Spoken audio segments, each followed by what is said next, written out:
My dear students. तो यहाँ है बेटा हम chapter 15 rotation and revolution geography class 6 Wheatstone publications book. Okay, तो हम ये स्टार्ट कर रहे हैं चैप्टर 15। ये आपका जियोग्राफी पार्ट है आपकी सोशल स्टडीज़ बुक का, और इस चैप्टर का नाम है रोटेशन एंड रिवॉल्यूशन। ओके, तो let us start the chapter.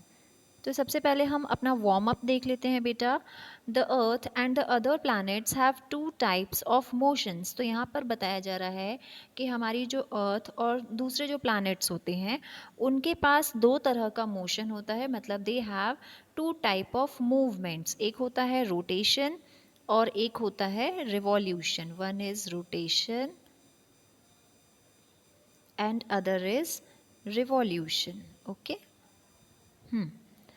चलिए आगे देखते हैं। The earth spins around its axis just as a top spins around its spindle. अब दो तरह के मोशन बता रही हूँ बेटा मैं आपको, रोटेशन एंड रिवॉल्यूशन। रोटेशन क्या होता है? आपके घर पर सीलिंग फैन होगा। सीलिंग फैन, सपोज कीजिए आपकी घर की सीलिंग है रूम की, और ये आपका फ़ैन लगा हुआ है। तो वो फ़ैन एक ही जगह रोटेट कर रहा है यहाँ, है ना। इस मूवमेंट को हम कहते हैं रोटेशन। ओके, एक ही जगह पर गोल गोल घूमना। सेम उस तरह से जैसे आपका जो वो होता है बेटा लट्टू, या आप टॉप जिसे बोलते हैं, हिंदी में हम भौरा बोलते हैं, है ना। वो भौरा भी इस तरह से गोल गोल घूमता है। तो वो जो उसका मोशन होता है ये मोशन कहलाता है रोटेशन। दूसरा जो मोशन है रिवॉल्यूशन का मतलब होता है आप बीच में खड़े हो जाएं और कोई आपके चक्कर लगाए। ठीक है, तो जो ये पर्सन चक्कर आपके लगा रहा है, गोल गोल घूम रहा है, इसका मोशन कहलाएगा रिवॉल्यूशन। ओके, और आप खुद भी यहाँ गोल गोल घूम रहे हैं तो आपका मोशन क्या कहलाएगा? रोटेशन। समझ में आया अच्छे से revolution and rotation? This spinning moment is called the earth's rotation. Spin मतलब बेटा गोल गोल घूमना। तो ये जो स्पिनिंग मोमेंट होता है अर्थ का, खुद में ही एक ही जगह पर रहते हुए खुद भी गोल गोल घूमना, उसे हम बोलते हैं rotation. Okay, at the same time, when Earth spins on its axis, it also orbits or revolves around the sun.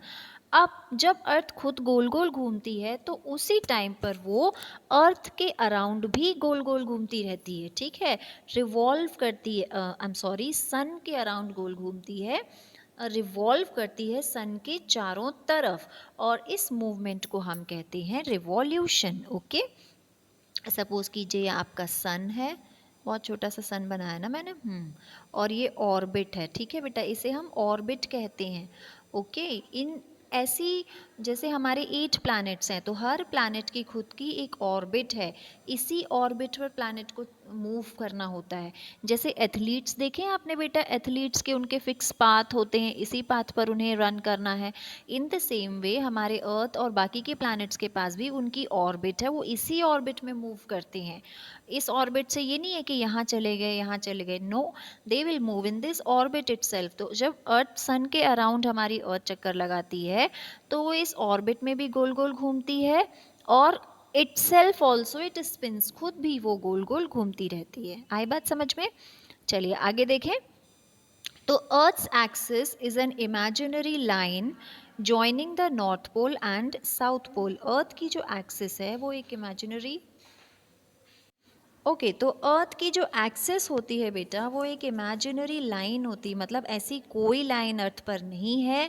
हम जब अर्थ को थियोरेटिकली पढ़ते हैं, ठीक है, जैसे ये बुक में आप पढ़ रहे हैं ना, तो इस लाइन को जब हम थियोरेटिकली अर्थ को पेपर पर पढ़ते हैं, पिक्चर में देखते हैं या समझते हैं उसे डायग्रामेटिकली, तब हम ये लाइन बनाते हैं। ठीक है, तो ये जो एक्सेस है अर्थ की, ये है एक्सेस, है ना। समझ में आ रहा है सबको?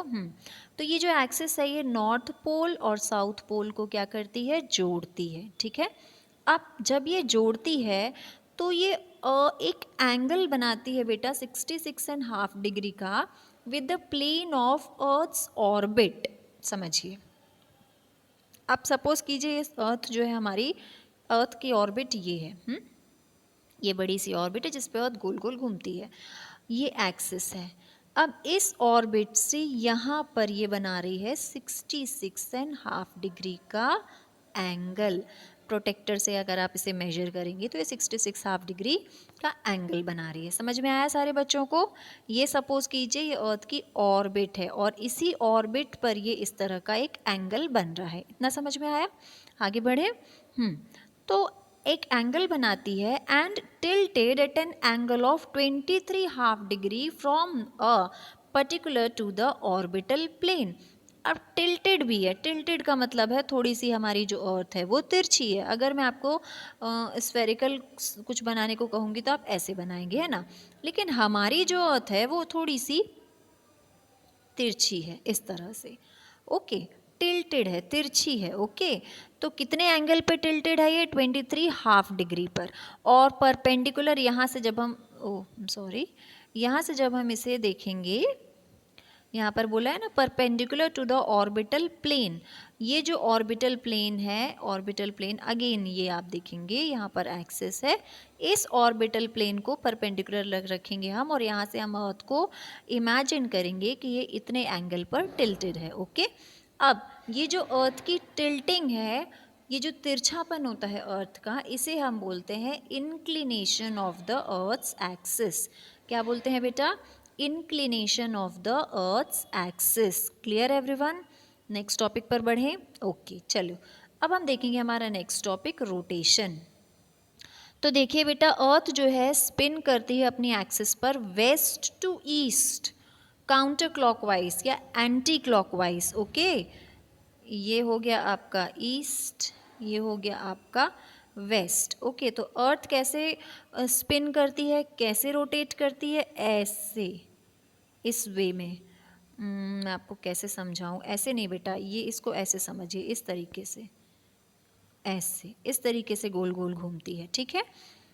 It takes earth about 24 hour to complete a full circle. एक रोटेशन कंप्लीट करने में अर्थ को 24 घंटे लगते हैं, और इसीलिए 12 घंटे का दिन और 12 घंटे की रात होती है हम। ठीक है, चलो आगे देखते हैं। Since the earth is spherical in shape, only half of it gets light from the sun at a time.